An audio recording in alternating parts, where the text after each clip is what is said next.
Namo Shakyamuni, Buddha. Dear respected assembly, today we gather once again under the radiant light of the Buddha's teachings with a shared spirit of learning and cultivation to listen and contemplate the noble teachings of the Buddha, the one who attained enlightenment and left behind the path to liberation from the endless ocean of suffering in this world.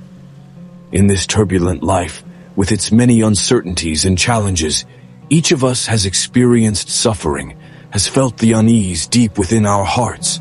At times, we find ourselves in despair, not knowing where we are headed, unsure of what to do to find the true path to lasting peace.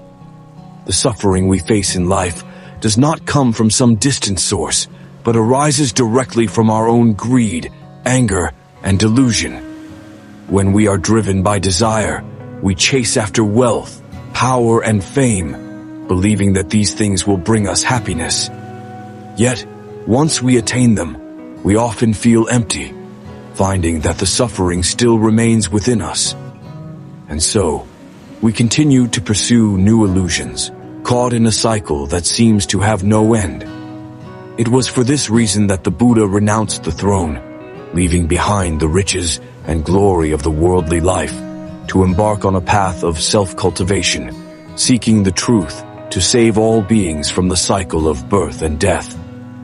After attaining enlightenment beneath the Bodhi tree, he imparted one of the most important teachings in Buddhism, the path known as the Noble Eightfold Path. Dear friends, the Noble Eightfold Path is the method to end suffering, a path consisting of 8 components that the Buddha taught, guiding us to purify our mind and body, free ourselves from the bondage of greed, hatred, and delusion, and lead us to enlightenment. It is essential to understand that the Noble Eightfold Path is not only for those who have ordained, but it is a path for all beings, regardless of who they are, what their status is, or their circumstances. This is because suffering is inherent in life, and only by following the Noble Eightfold Path can we find the way out of suffering and achieve true and eternal happiness. The Noble Eightfold Path consists of 8 practices, or 8 branches, which form a single unified path toward enlightenment. These are right view, right thought, right speech, right action, right livelihood, right effort, right mindfulness, and right concentration. These branches are not separate roads, but are interconnected, supporting each other and guiding us toward liberation. First, let us reflect on right view, the first branch of the Noble Eightfold Path. Right view refers to correct understanding, the ability to see the true nature of life. The Buddha taught that life is impermanent, that nothing is permanent. Everything in this world, every phenomenon, undergoes constant change, continuously arising and passing away. When we understand impermanence, we no longer cling to temporary things, no longer chase after fleeting desires. We often mistakenly believe that happiness lies in external things such as wealth, fame, and power. But once we attain them, we feel empty, still suffering. This is because we fail to see that all of these things are illusions, temporary and fleeting. We cannot hold on to them forever. Understanding impermanence means understanding that everything in this world is subject to change, that all things must undergo birth, existence, alteration, and destruction. When we accept this truth, we will no longer suffer when we lose the things we once clung to, no longer driven by endless desires. Right view also helps us understand the truth of suffering and its causes. The Buddha taught that all the suffering we experience in this life is not the result of fate or external circumstances, but arises from the karmic forces we ourselves have created in the past. Every unwholesome action, word, and thought we have committed brings about suffering. This is the law of cause and effect. When we truly understand that we are the creators of our suffering, we will no longer blame others or resent our fate. Instead, we will begin to practice, to live rightly, in order to transform our karma and create the conditions for a better present and future. Dear friends, once we have understood right view, once we have developed the correct understanding of life, we must take another step forward, which is right thought. Right thought means thinking correctly, directing the mind toward wholesome thoughts and abandoning unwholesome thoughts. Right thought helps us not only see the true nature of things, but also guides our minds toward positive, beneficial thinking for ourselves and others. A person with right thought will no longer be dominated by greed, anger, and delusion, but will maintain a peaceful mind, reflecting on impermanence, selflessness, and compassion for all beings. When our minds are no longer controlled by greed, anger, and delusion, we will live a life of serenity and lightness. We will no longer chase after fleeting desires, no longer be angry when we do not get what we want, and no longer be deluded by meaningless pursuits. Instead, our minds will always be directed toward compassion, selflessness, and understanding. We will come to realize that true happiness does not lie in possessing or accumulating, but in giving, in empathy, and in love. Right thought also helps us overcome negative thinking, thoughts that harm ourselves and others. Instead, we focus on positive thoughts, thoughts that bring peace and happiness to ourselves and those around us. A person with right thought understands the law of karma, knowing that every action, word, and thought has consequences, and from this understanding, they adjust their thinking to align with truth and righteousness. Following right thought, we come to right speech. Right speech means practicing truthful and kind speech, refraining from speech that causes harm to others. The Buddha taught that our words have great power, capable of bringing happiness, but also capable of causing immense suffering. Therefore, those who practice the Noble Eightfold Path must be mindful of their words, refraining from lying, from harsh speech, and from divisive or idle chatter. Truthful speech is the foundation of communication in life. When we speak the truth, we create trust, bringing peace to the listener. Conversely, when we lie or use harsh words, we not only hurt others, but also harm ourselves, creating unwholesome karma. Right speech helps us keep our minds pure, speaking words of compassion, words of love, words of comfort, and avoiding words that cause harm to others. Right speech is not merely the avoidance of harmful words, but also the cultivation of words that heal, uplift, and inspire. Our words, like seeds, can either grow the flowers of peace and understanding, or sow the weeds of discord and pain. Thus, the Buddha taught us to always be mindful of how we communicate, ensuring that our words are rooted in truth, kindness, and consideration for the well-being of others. To practice right speech means to refrain from lying, but also to abstain from slander, divisive speech, and gossip. Often, we may be tempted to engage in idle talk, speaking about others in ways that fuel misunderstanding or conflict. Yet every time we speak ill of someone, even in their absence, we degrade our own mind, cultivating negative energy within ourselves and spreading it to others. Such speech fractures relationships and undermines the trust that binds us together. Beyond the negative speech we avoid, right speech also encompasses the positive. It encourages us to speak words that build connections, words that bring joy, peace, and clarity. A kind word has the power to heal a wounded heart.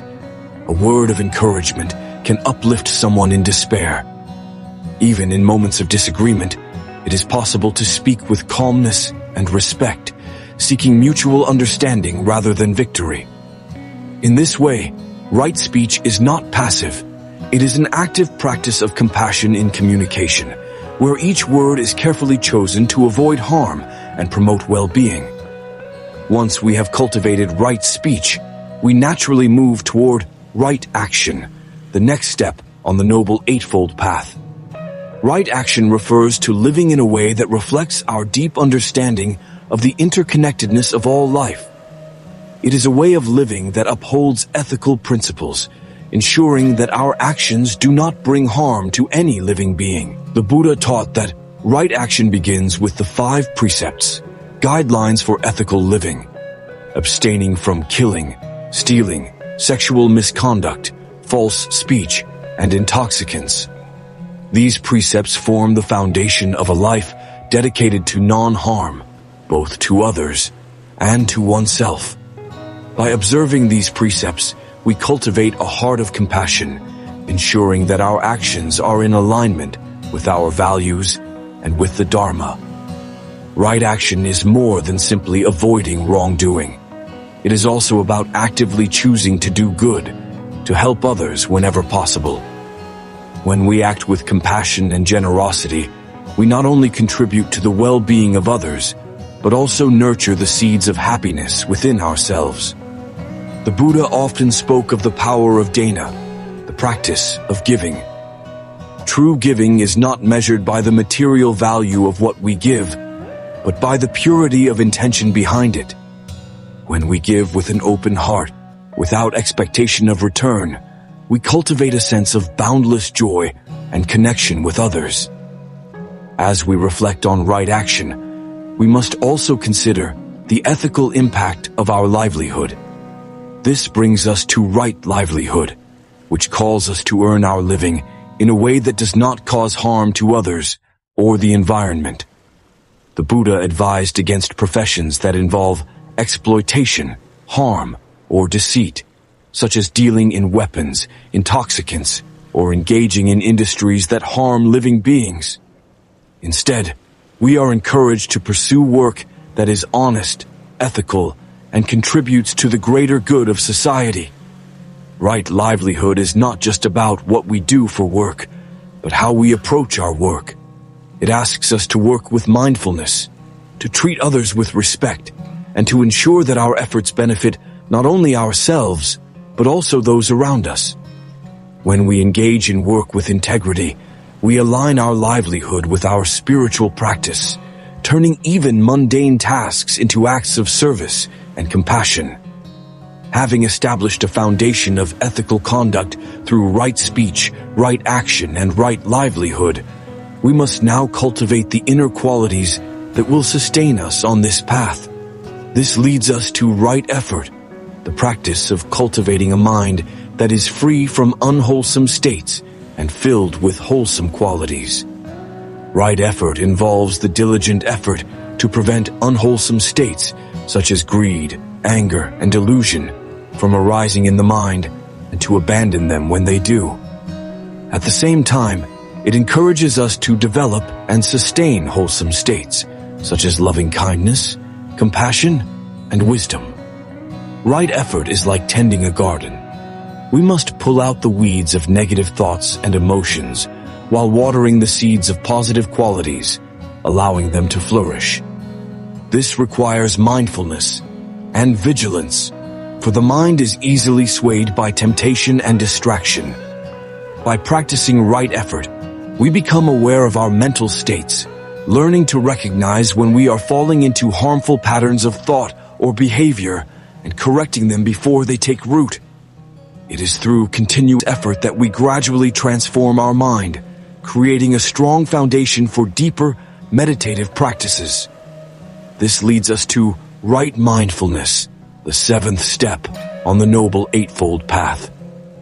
Right mindfulness is the practice of being fully present in each moment, aware of our thoughts, feelings, and actions. It is the foundation of all Buddhist practice, for without mindfulness, we cannot see clearly the nature of reality or cultivate the other aspects of the path. Right.